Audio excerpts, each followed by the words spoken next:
idza kana hadza kafiran jaa dhammu bitabbat yadahu fil jahimi mukhallada ata annahu fi yaumil itsnaini daima yukhaffaf anhu lis-sururi bi ahmada famadhannu bil 'abdi alladhi tula umrihi bi ahmada masruran wa mata muwahhida. Coba diulang lagi Pak Ustaz. Diulang lagi Pak. Itu saya ngapalinnya setahun gitu.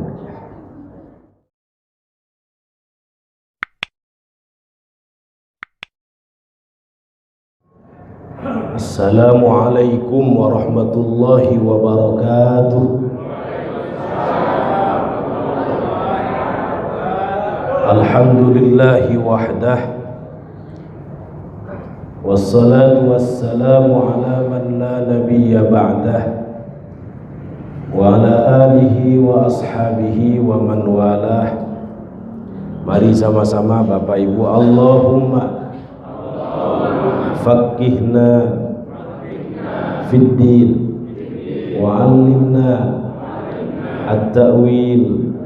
Allahumma inna nas'aluka ilman nafi'an wa amalan salihan mutaqabbala wa rizqan wasi'an halalan tayyiban mubaraka.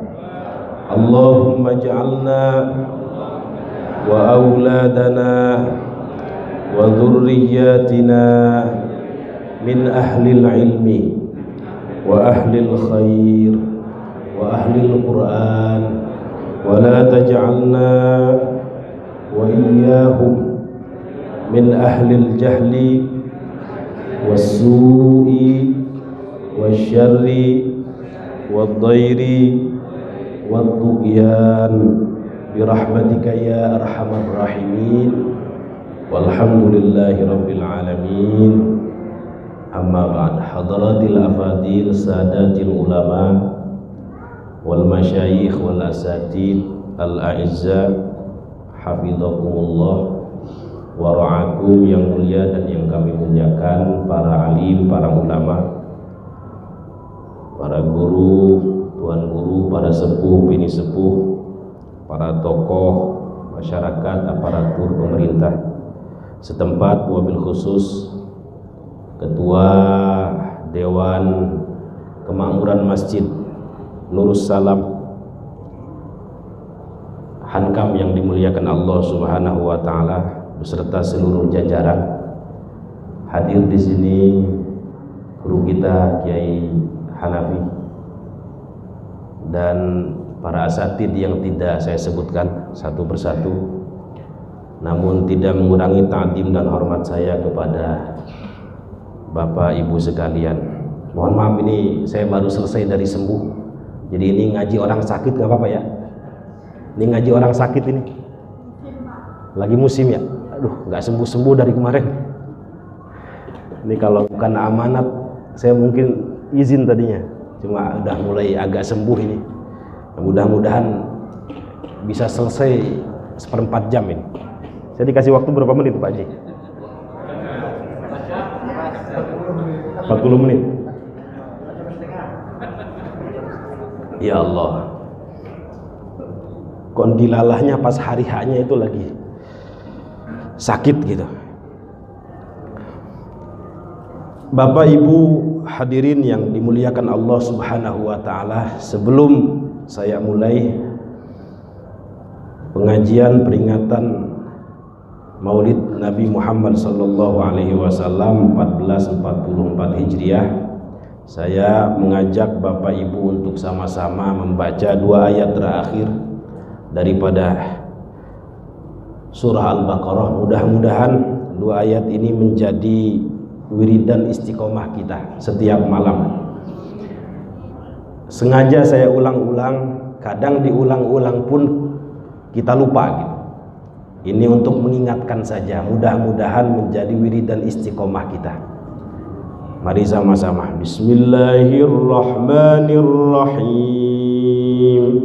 Amanar rasulu bima أنزل إليه من ربه والمؤمنون كل آمن بالله وملائكته وكتبه ورسله لا نفرق بين أحد من رسله وقالوا سمعنا وأطعنا غفرانك ربنا وإليك المصير لا يكلف الله نفسا إلا وسعها لها ما كسبت وعليها ما اكتسبت ربنا لا تؤاخذنا إن نسينا أو أخطأنا ربنا ولا تحمل علينا إصرا كما حملته على الذين من قبلنا ربنا ولا تحملنا ما لا طاقة لنا به واعف عنا واغفر لنا وارحمنا أنت مولانا فانصرنا على القوم الكافرين آمين يا رب العالمين. Sebagaimana sabda baginda Nabi besar Muhammad sallallahu alaihi wasallam, man qara'a bil ayataini min akhir suratil Baqarah fi lailatin kafatah. Siapa yang membaca dua ayat terakhir daripada surah Al-Baqarah pada malam hari kafatah, maka dia telah cukup. Para ulama mengatakan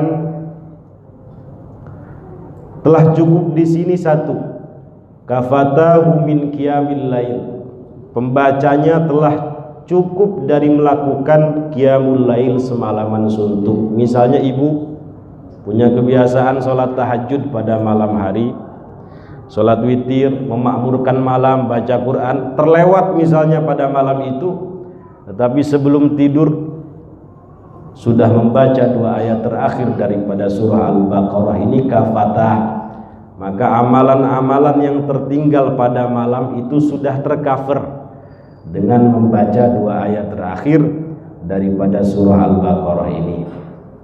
Bisa dipahami, Bu? Yang kedua, kafatahu minasyarr, pembacanya akan dijaga dari segala sesuatu yang tidak dia inginkan pada malam itu, dari segala sesuatu yang buruk. Kami punya guru Profesor Dr. Ali Mustafa Yaqub, setiap sholat isya beliau tidak pernah meninggalkan dua ayat ini. Bukan berarti beliau tidak hafal ayat-ayat yang lain, tetapi ini prioritas, kira-kira begitu. Di ayat pertama, di rakaat pertama beliau membaca dua ayat terakhir daripada surah Al-Baqarah ini, mengingatkan kita saking agungnya dua ayat terakhir daripada surah Al-Baqarah ini. Atau dalam riwayat yang lain disebut dengan binurain, absyir binurain.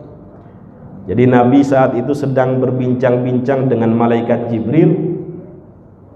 Tiba-tiba ada malaikat yang tidak pernah turun ke bumi sama sekali, kemudian memberitahukan kepada malaikat Jibril, kasih tahu Rasulullah, absyir binurain, beritahu Muhammad dengan dua cahaya.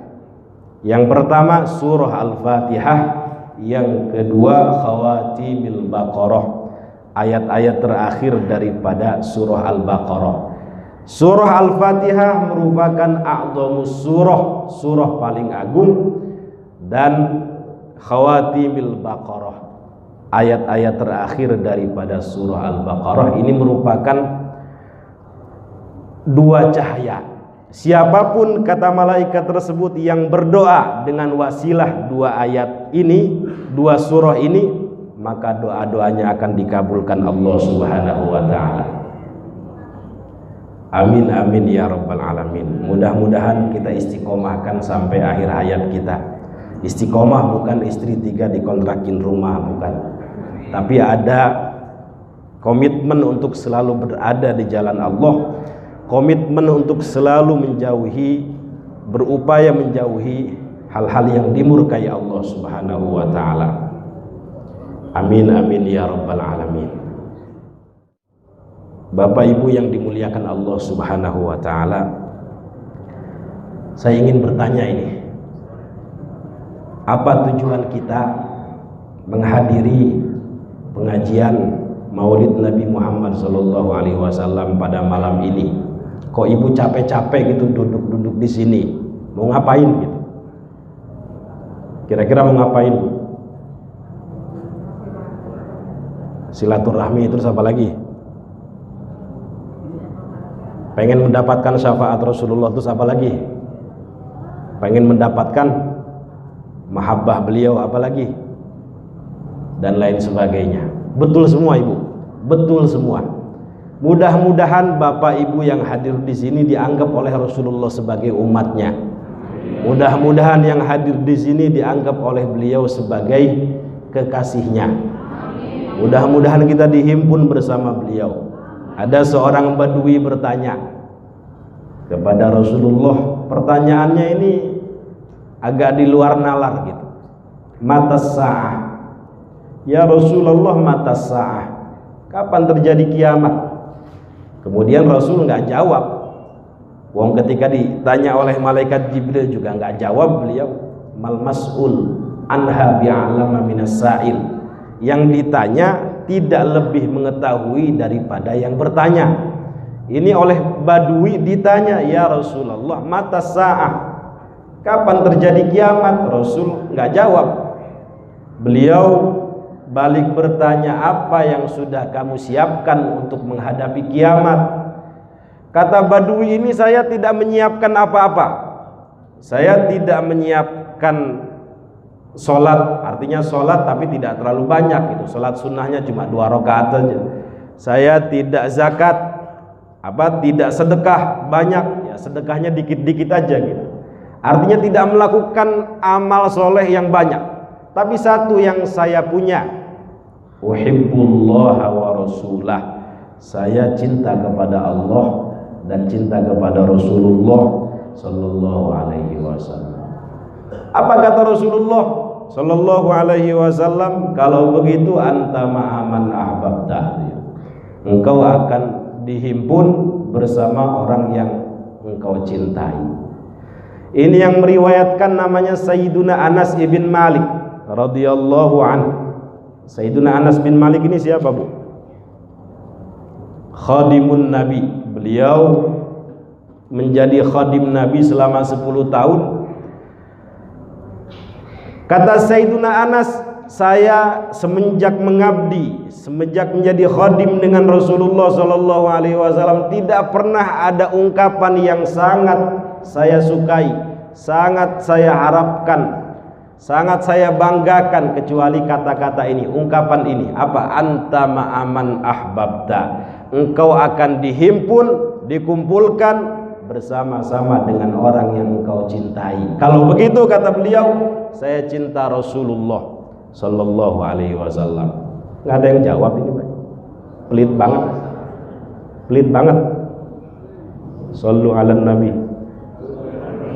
Ya Nabi salam alaika, ya Rasul salam alaika, Habib salam.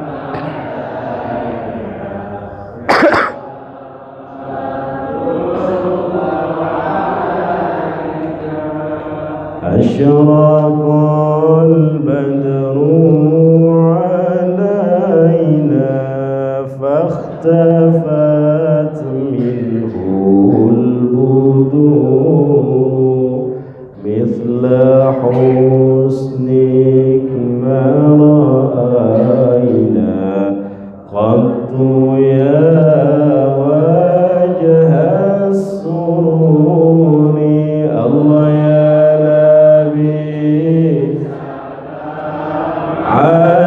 alaika ya Rasul, salam alaika ya Habib, salam alaika.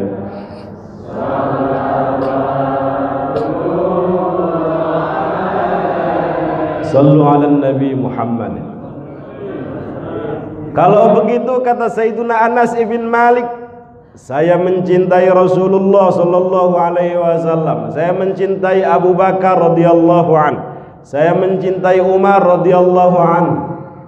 Meskipun makom saya, derajat saya tidak seperti mereka, dengan harapan saya cinta terhadap mereka, saya dihimpun bersama-sama dengan mereka meskipun amal saya tidak seperti mereka. Itu karena beliau mendengar hadis anta ma'aman ahbabta ini. Engkau akan dihimpun bersama-sama dengan orang yang engkau cintai meskipun amal kita tidak seperti mereka. Saya tanya kepada Bapak Ibu, mudah-mudahan ini betul ya, dengan hadirnya kita di sini. Kira-kira Bapak cinta nggak dengan Rasulullah ya? Mahabbah nggak dengan beliau? Cinta nggak dengan Rasulullah Sallallahu Alaihi Wasallam? Rasulullah itu, mohon maaf, seorang manusia tetapi bukan seperti manusia biasa. Basyarun la kal basyar. Jangankan doa beliau, jangankan sholat beliau. Dulu ada seorang nenek tua namanya Ummu Mihjan. Bingung, saya mau mengabdi kepada Islam ini melalui apa? Perang gak bisa, udah tua. Akhirnya memutuskan untuk menjadi cleaning service di Masjid Nabawi. Setiap hari dibersihkan Masjid Nabawi. Ada kotoran dimasukkan ke dalam tong sampah, ada sampah dimasukkan ke dalam tong sampah. Diam-diam baginda Nabi besar Muhammad sallallahu alaihi wasallam memperhatikan apa yang dilakukan oleh wanita tua ini. Ummu Mihjan namanya. Ada yang mengatakan Ummu Mahjan. Tiba suatu hari Rasulullah tidak melihat wanita tua ini, kemana gerangan, kok tidak kelihatan berhari-hari. Ditanyakan kepada para sahabat, betapa kaget Rasulullah Shallallahu Alaihi Wasallam mendengar bahwa wanita tua ini sudah meninggal dunia.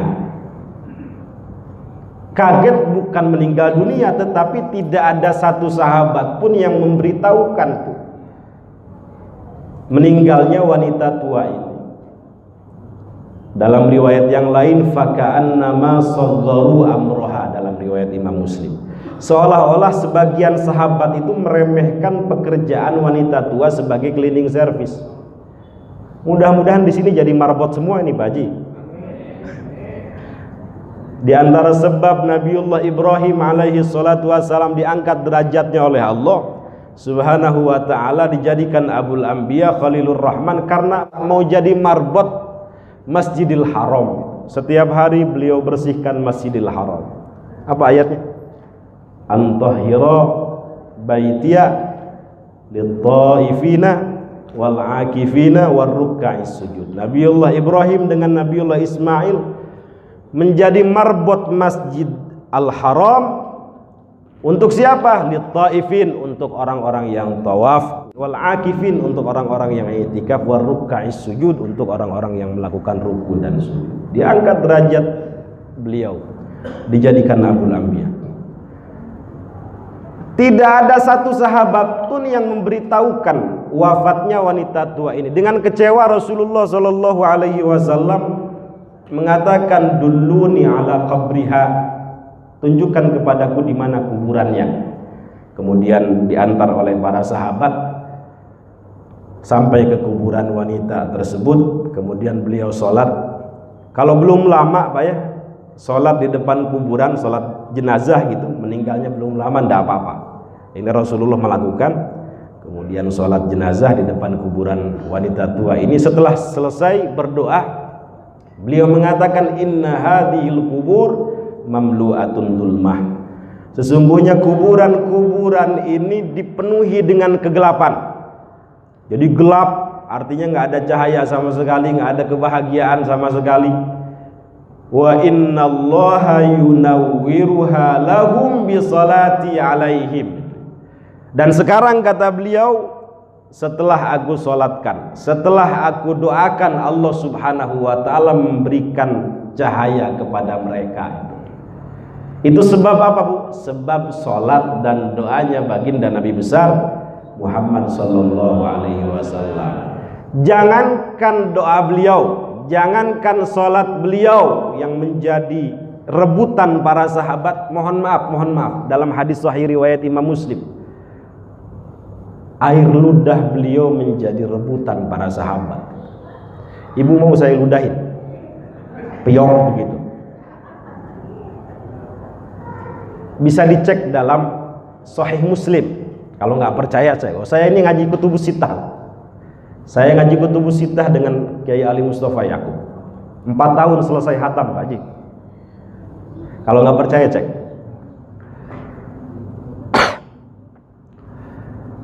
Jangankan sholat beliau, jangankan doa beliau menjadi rebutan para sahabat, air ludah beliau menjadi rebutan para sahabat. Ada seorang sahabat mulia namanya Urwah bin Mas'ud radhiyallahu anhu. Ini Urwah ini punya hobi ketemu para pejabat.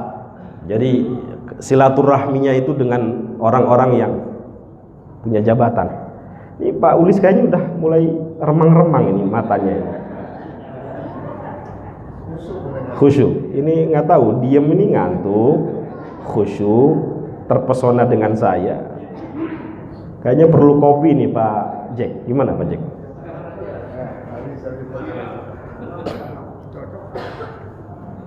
Kata Urwah bin Mas'ud, laqad wafadtu 'alal muluk. Sungguh aku ini sering bertamu dan bertemu dengan raja-raja besar. Wa wafadtu 'ala Qaisar. Aku pernah bertamu dan bertemu dengan Raja Qaisar. Qaisar mana? Qaisar Romawi, Raja Romawi. Wa wafadtu ala Kisra. Kisra mana?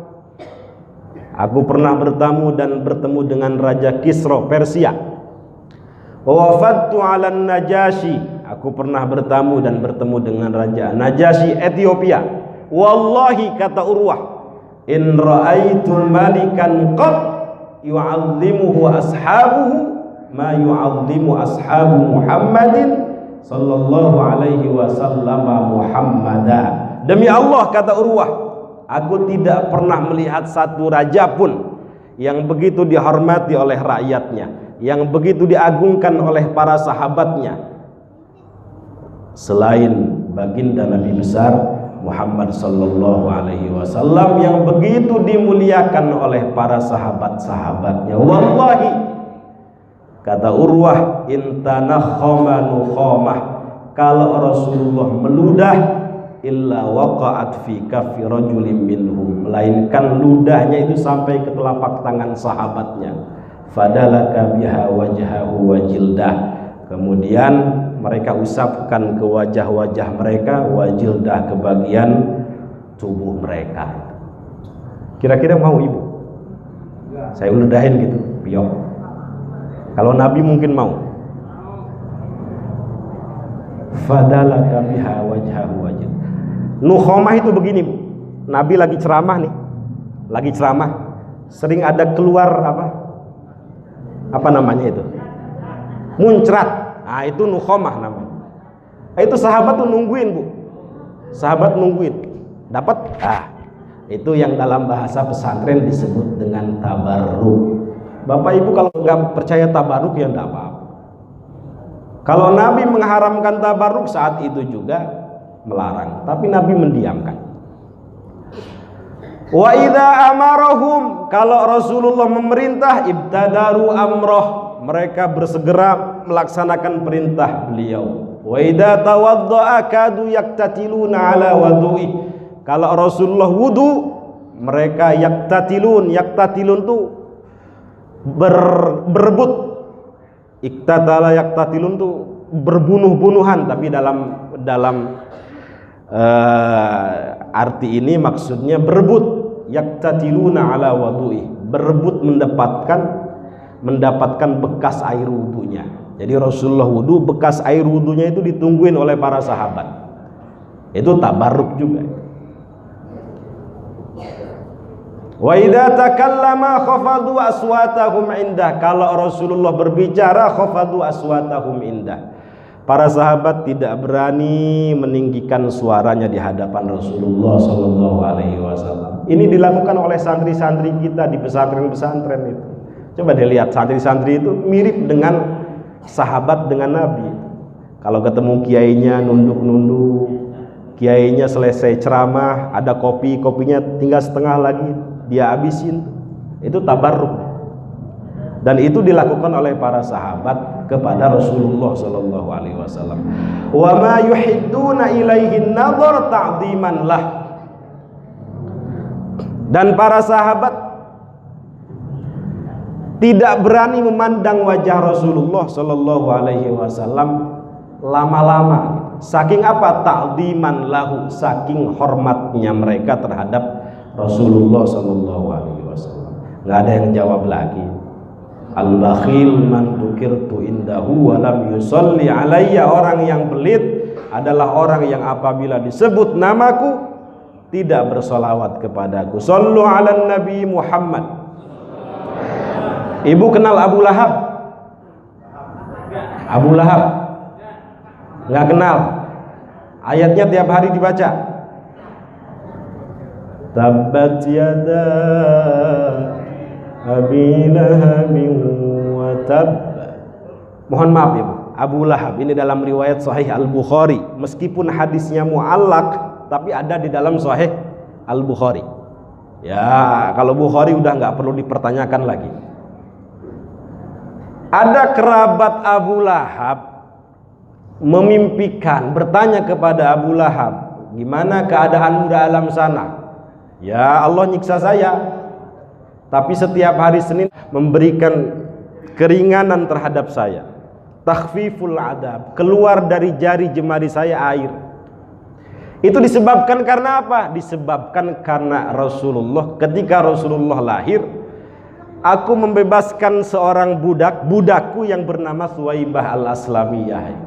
Yang kemudian Suwaibah al-Aslamiyah ini menjadi ibu susuannya Rasulullah sallallahu alaihi wasallam. Karena itu Allah memberikan takhfiful adab, rukhsatul adab, setiap hari Senin keluar dari jari jemariku air. Nah, kemudian ada seorang ulama hadis namanya Al-Hafidh Syamsuddin Ad-Dimashqi. Ulama hadis kalau gelarnya sudah Al-Hafidh itu sudah tingkatan luar biasa itu. Jadi kalam-kalamnya muktamad, kata-katanya bisa diandalkan. Kalau sudah gelarnya Al-Hafidh. Namanya siapa Bu? Syamsuddin Ad-Dimashqi. Itu beliau membuat syair begini.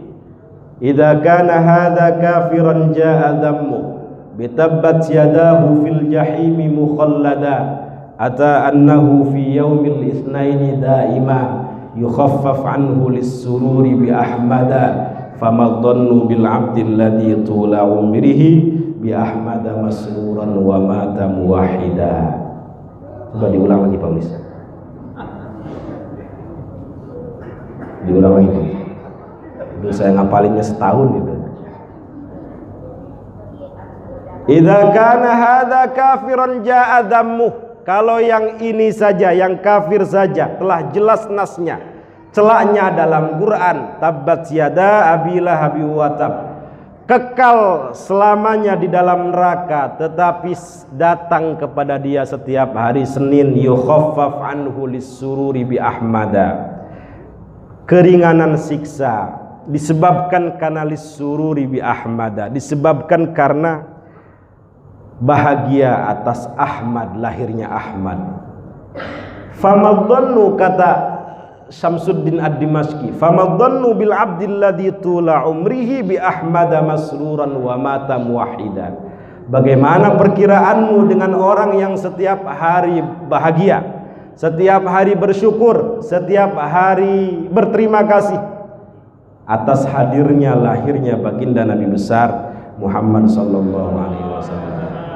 Mudah-mudahan bahagia semua ini. Mudah-mudahan bersyukur semua atas hadirnya baginda Nabi besar Muhammad sallallahu alaihi wasallam. Karena memang perintahnya disuruh berbahagia, Pak ya.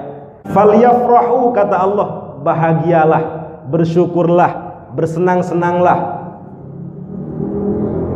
Bagaimana perkiraanmu, kata Syamsuddin Ad-Dimashqi, dengan orang yang setiap hari bahagia, dengan orang yang setiap hari bersolawat, dengan orang yang setiap hari bersyukur atas hadirnya baginda Nabi besar Muhammad sallallahu alaihi wasallam, yang kafir saja mendapatkan rukhsatul adab, kemudian dia meninggal dalam keadaan mengesahkan Allah, dalam keadaan bertauhid kepadanya. Demi Allah, kata Syamsuddin Ad-Dimashqi, orang yang seperti ini hidupnya akan diberikan keselamatan, akan diberikan solusi, akan diberikan bimbingan, akan diberikan keselamatan dunia akhirat. Amin amin ya rabbal alamin. Saya ingin memberikan satu ijazah, mudah-mudahan bisa diamalkan. Ijazah ini saya dapat dari Habib Sagaf, pimpinan pesantren Nurul Iman Parung Bogor. Mungkin di sini ada alumninya. Habib Sagaf, ada alumni sih.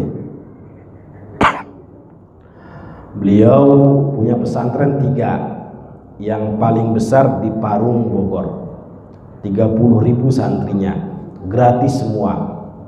Setiap hari masak nasi itu sampai berpuluh-puluh ton, 20 ton.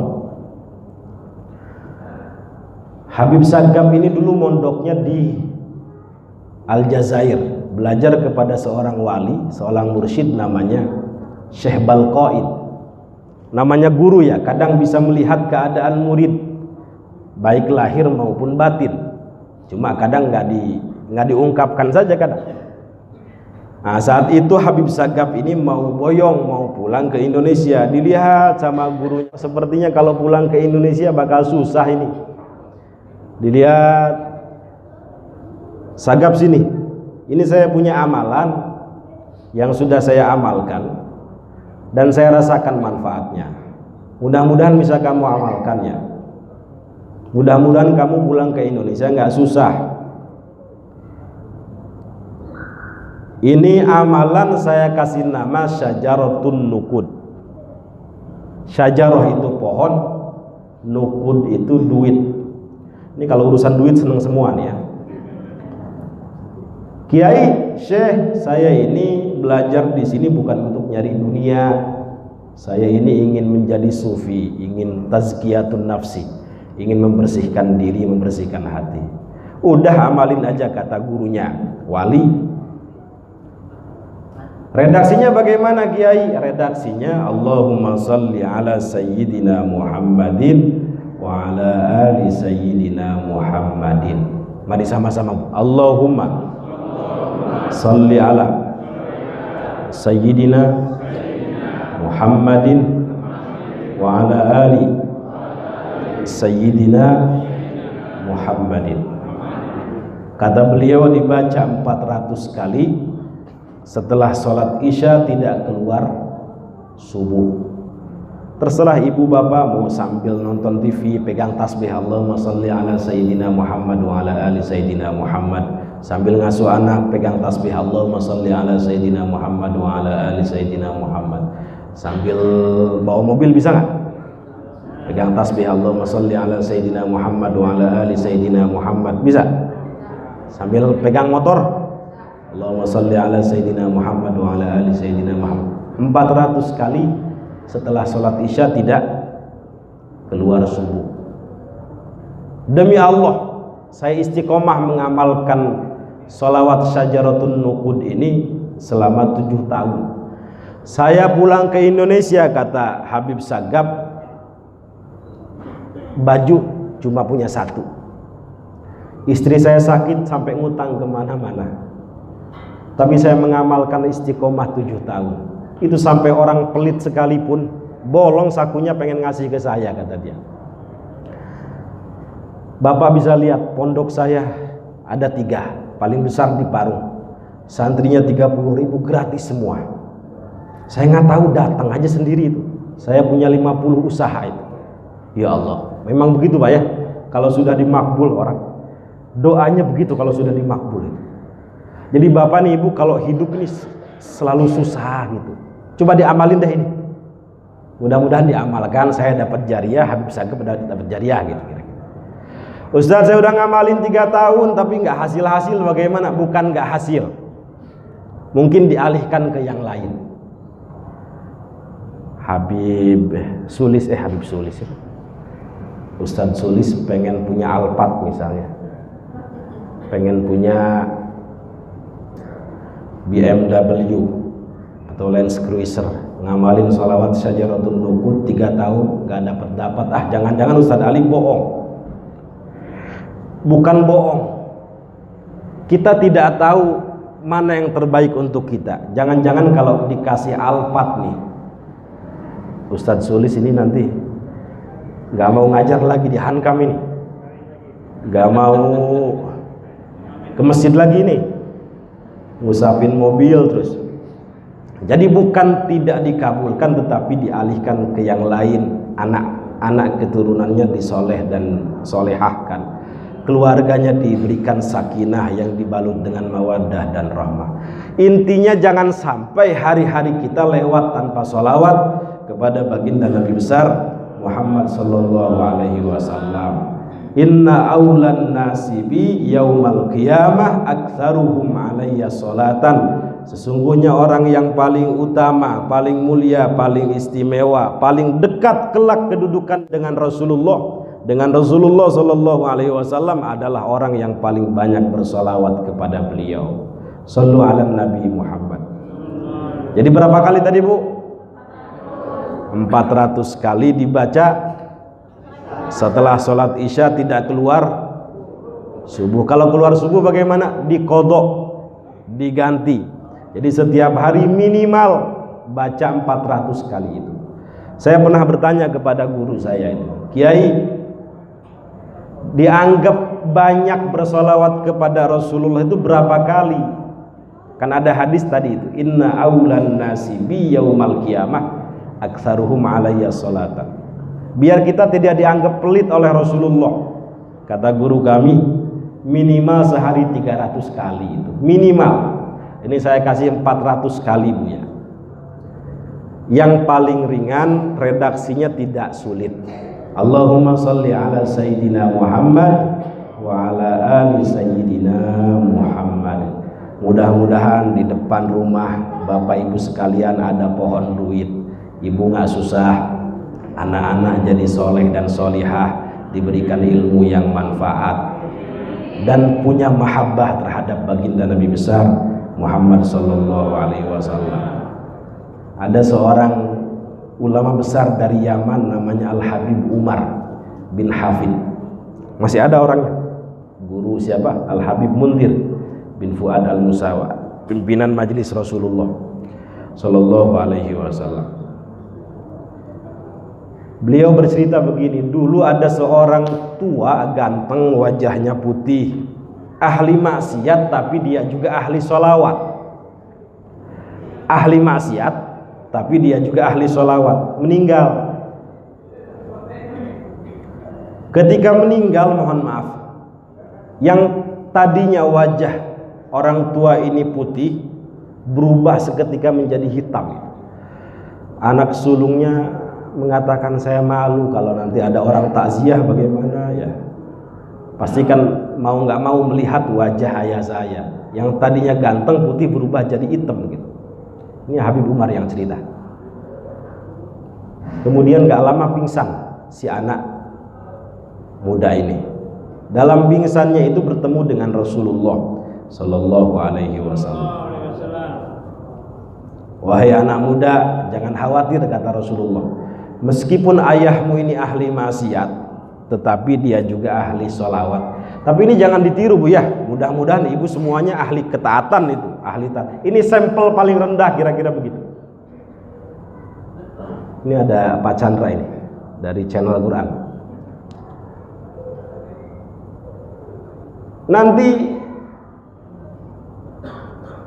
nak muda bangun, ayahmu akan berubah kembali wajahnya menjadi putih. Betul, ketika bangun berubah menjadi putih. Aku simpan dalam mimpi itu, aku simpan sholawat dia yang sering dia sampaikan, kemudian akan aku berikan sekarang. Jadi kalau melihat kisah ini, bahwa syafaat Rasulullah itu tidak hanya diberikan di akhirat, tetapi juga diberikan di dunia bagi mereka yang hobinya bersolawat. Sallu ala Nabi Muhammad. Akhirnya mohon maaf, si anak muda ini kemana-mana wiridannya sholawat itu. Tawaf wiridannya sholawat, sa'i didengerin sama temennya wiridannya sholawat, ke masjid didengerin sama temennya Allahumma sholli ala Sayyidina Muhammad wa ala ali Sayyidina Muhammad. Begitu orang kalau sudah cinta buta dengan Rasulullah Sallallahu Alaihi Wasallam. Dan memang harus begitu Pak ya. Tidak sempurna iman seseorang kalau cinta kita kepada Rasulullah masih di bawah cinta kita kepada selain beliau. Jadi cinta kepada beliau harus di atas semuanya. Mungkin terakhir, ini udah 1 jam ya. Tadi saya ngomong cuma setengah jam, 1/4 jam. Gak enak banget ini. Kalau lagi sakit tuh ngomong gak enak banget ini. Tapi mudah-mudahan bisa dipahami Bu ya. Ini terakhir. Ada seorang anak kecil usia 8 tahun. Kira-kira kelas berapa itu? Usia 8 tahun. Kelas 2 SD ya. Dulu saya perasaan SD itu umur 5 tahun. Sekarang harus 7 tahun. Oke, kira-kira kelas 2 SD. Ini cerita saya dapat dari Habib Mundir bin Fuad Al-Musawa, pimpinan Majelis Rasulullah Sallallahu Alaihi Wasallam. Anak kecil ini mendengar satu percakapan dari seorang ulama besar namanya Al-Imam Ad-Daibai, pengarang Maulid Ad-Daibai. Pernah dengar Pak ya? Maulid Ad-Daibai.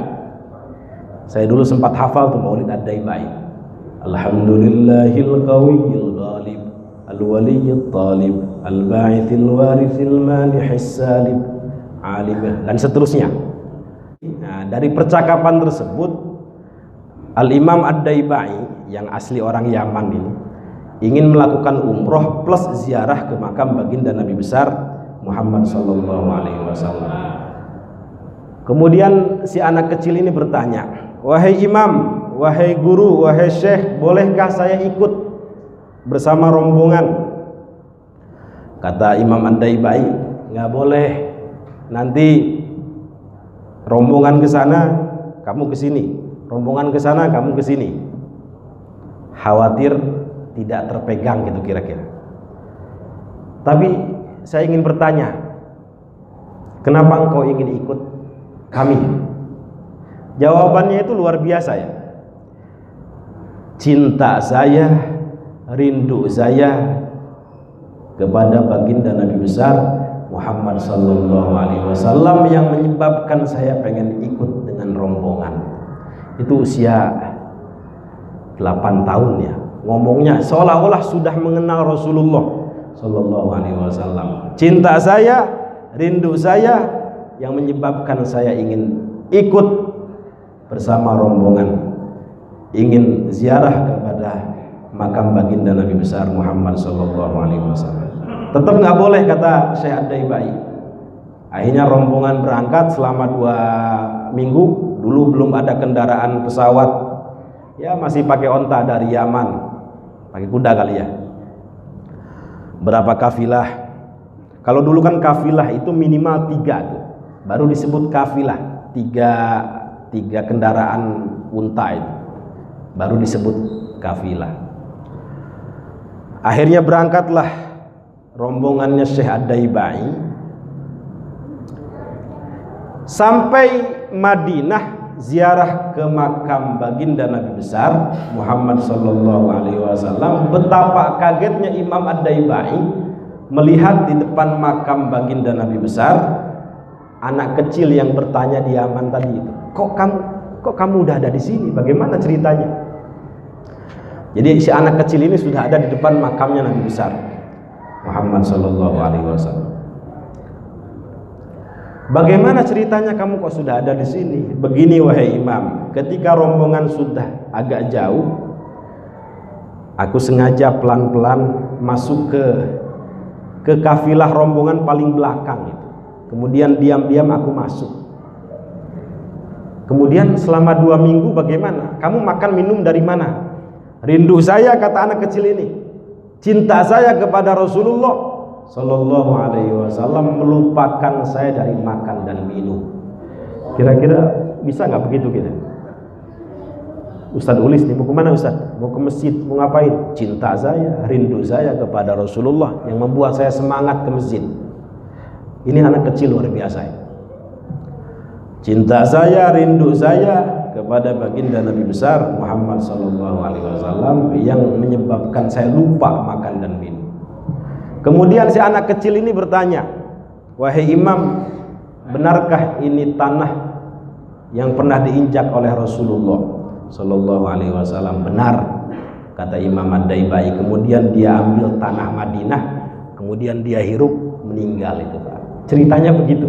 Setelah dihirup meninggal, kemudian dimakamkan di luar Madinah. Nggak tahu dulu peraturannya bagaimana ya.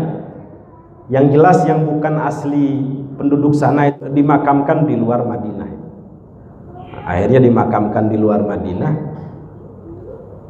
Setelah selesai rangkaian umroh, ziarah, Imam Ad-Daibai menyempatkan diri untuk berziarah ke makam anak kecil ini. Namanya wali, bayah waliullah. Dilihat dengan mata batinnya, kok makam anak kecil ini bergeser gitu, bergeser. Dilihat kok lama-lama dekat dengan makam baginda Nabi besar Muhammad sallallahu alaihi wasallam. Apa kata Imam Ad-Daibai? Anak kecil ini sedari hidupnya begitu cinta, rindu dengan Rasulullah sallallahu alaihi wasallam, sampai bela-belain gak makan gak minum, sampai matinya pun, sudah dikuburnya pun ingin dekat dengan baginda Nabi besar Muhammad sallallahu alaihi wasallam. Itu orang kalau sudah cinta buta begitu Pak Haji. Nah kira-kira cinta kita sudah seperti itu apa belum Pak Haji? Apa cuman lip sync saja, lip sync? Maka saya ngomong di mana-mana, tanda cinta kita kepada Rasulullah sallallahu alaihi wasallam adalah berupaya mengamalkan apa-apa yang beliau tinggalkan, mengamalkan sunnah-sunnah beliau. Yang terkecil masuk ke dalam masjid dengan kaki kanan, keluar masjid dengan kaki kiri. Masuk ke WC kaki kanan apa kaki kiri Pak Ji? Kaki kiri, keluar WC kaki kanan. Masuk masjid doa Allahumma ftahli abwaaba rahmatik, dengan niat mudah-mudahan ya Allah saya dianggap sebagai umat beliau. Niatnya ittiba itu. Faman tabi'ani fa innahu minni. Siapa yang mengikuti aku maka dia termasuk golonganku. Mungkin terakhir dan paling terakhir. Ini kayaknya belum ada yang ngantuk nih.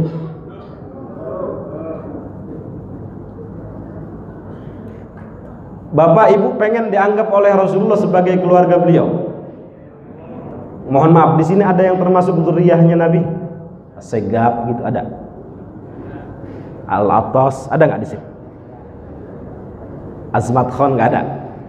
Ini saya kasih solusi Bu ya. Walaupun mungkin di antara kita tidak termasuk dzurriyyahnya Nabi atau yang disebut Habib, Sayyid, Syarif, Syarifah, nggak apa-apa, jangan khawatir. Meskipun kita tidak mendapatkan kemuliaan darah dari sisi nasab, tapi kita bisa mendapatkan kemuliaan dari sisi kasab, dari sisi ideologis. Meskipun secara biologis kita nggak dapat, bukan dzurriyyahnya Nabi, tetapi dari sisi ideologis kita bisa mendapatkan itu mendapatkan alun Nabi, keluarganya Nabi. Contohnya siapa? Salman Al-Farisi. Salman Al-Farisi orang mana, Bu? Orang Persia, bukan orang Quraisy, bukan keluarganya Nabi, bukan zuriyahnya Nabi. Tapi Nabi sampai mengatakan Salman minna ahlal bait, Salman bagian daripada keluargaku. Kira-kira Nabi ngakuin begitu apa penyebabnya, Bu? Karena mau ittiba, mau ngikut apa yang disampaikan, yang diajarkan oleh Rasulullah SAW. Siapa lagi ya dalam hadis? Bilal. Bilal orang mana Bilal? Orang Ethiopia. Apa kata Nabi? Bilal minna ahlal bait. Bilal bagian daripada keluargaku. Padahal bukan orang Quraisy, bukan zuriyahnya Nabi, bukan keluarganya Nabi, tapi Nabi mau ngakuin beliau sebagai keluarganya. Bilal minna ahlal bait. Keluarga ya. Kalau minta jajan kan dikasih. Kalau jatuh ditolong gitu. Kira-kira begitu kalau dianggap keluarga. Ada lagi satu, Suhaib. Suhaib orang Romawi, orang Rum. Suhaib minna ahlal bait. Suhaib bagian daripada keluarga. Mudah-mudahan meskipun dari sisi biologis kita tidak termasuk dzurriyyahnya Nabi, tetapi dari sisi ideologis kita dianggap sebagai keluarganya beliau. Ada dulu anaknya seorang Nabi, namanya siapa? Kan'an. Anaknya Nabi siapa ya? Nabi Nuh. Dari sisi biologis anaknya Nabi Nuh, seorang Nabi. Tapi dari sisi ideologis bukan anaknya. Pada dalam Quran, qala ya Nuh innahu laisa min ahlik innahu amalun ghairu salih. Dia, wahai Nuh, innahu laisa min ahlik, dia bukan keluargamu, innahu amalun ghairu salih, karena dia tidak melakukan amal soleh. Jadi walaupun dari sisi biologis keluarganya, tapi dari sisi ideologis dia bukan keluarganya Nabi Nuh, karena tidak mau ittiba, tidak mau ikut kepada Nabi Nuh. Mudah-mudahan Bapak Ibu dari sisi biologis ada, dari sisi ideologis ngikutin Rasulullah Sallallahu Alaihi Wasallam. Ya Nabi salam,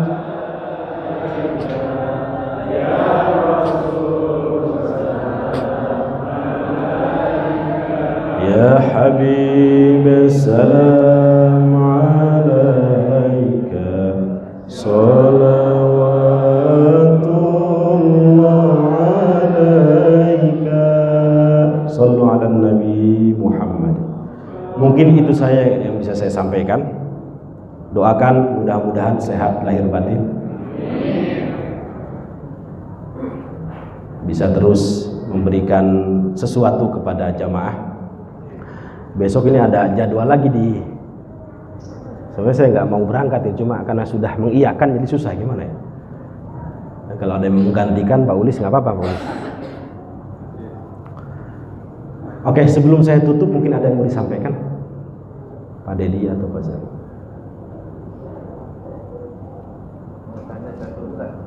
Ya. Kalau doa Rasul Muhammad ini makbul ya. Tapi ada cerita kenapa beliau masih minta doa kepada Umar bin Khattab. Umar bin Khattab. Gimana? Rasul sendiri doanya kan memang diterima oleh cerita Umar bin Khattab mau ke Mekah atau kemana ya? Kemudian terpapasan dengan Rasulullah ini minta didoakan sama Umar bin Khattab. Itu kira-kira apa maknanya? Ya, itu maknanya menunjukkan bahwa kita boleh meminta doa kepada orang yang derajatnya di bawah kita, kepada santri-santri kita, kepada anak kecil, boleh. Tanda bahwa Nabi tidak hanya melakukan itu saja. Beliau pernah ditawari oleh para sahabat, wahai Nabi, wahai Rasulullah, mau saya ambilkan wudhu dari kendi yang biasa engkau gunakan, atau dari air wudhu yang biasa digunakan oleh kaum muslimin. Hadisnya sahih. Nah, kemudian Rasulullah SAW mengatakan, saya ingin air wudhu yang biasa dipakai oleh kaum muslimin. Aku berharap keberkahan dari tangan-tangan mereka. Nah, kemudian ulama mengatakan boleh tabarruk, boleh mengambil berkah dari orang yang derajatnya di bawah mereka. Jadi sahabat itu derajatnya di bawah Rasulullah, tapi Rasul ngambil berkah dari mereka. Jadi itu untuk mengajarkan bahwa kita memohon doa itu dari mana saja. Kadang mohon maaf ya, Rasulullah itu sengaja melupakan sholat untuk memberikan pelajaran kepada kita. Ini 2 apa 3 nih? 2 caranya seperti ini kalau lupa. Seperti beliau sholat duduk. Kenapa sholat duduk? Kan kalau sholat wajib nggak boleh duduk, kalau sakit boleh duduk. Nah, ternyata beliau sholat sunnah yang duduk itu meskipun nggak sakit nggak apa-apa. Nah, kalau nggak begitu beliau nggak ditanya itu, kenapa ya Rasul? Nggak apa-apa, sholat sunnah itu nggak apa-apa, cuma pahalanya setengah gitu. Jadi sakit nggak sakit pun kalau sholat sunnah itu duduk nggak apa-apa, cuma pahalanya nisful qaim. Sholatul qaid nisful qaim. Jadi itu kira-kira Pak, apa namanya? Kenapa? Ya, ini kayak pengajian biasa aja ya.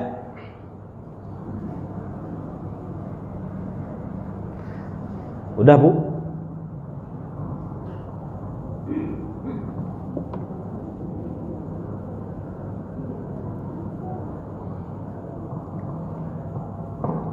Oke, nggak ada lagi.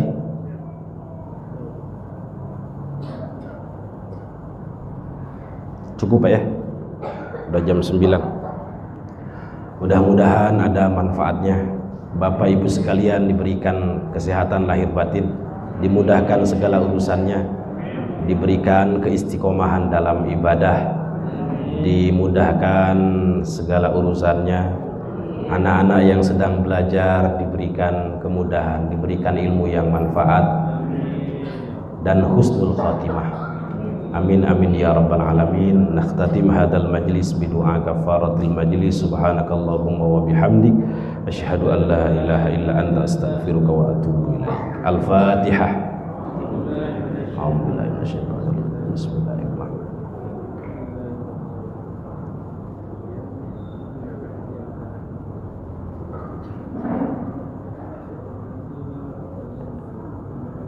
Doanya Pak Kiai, doanya.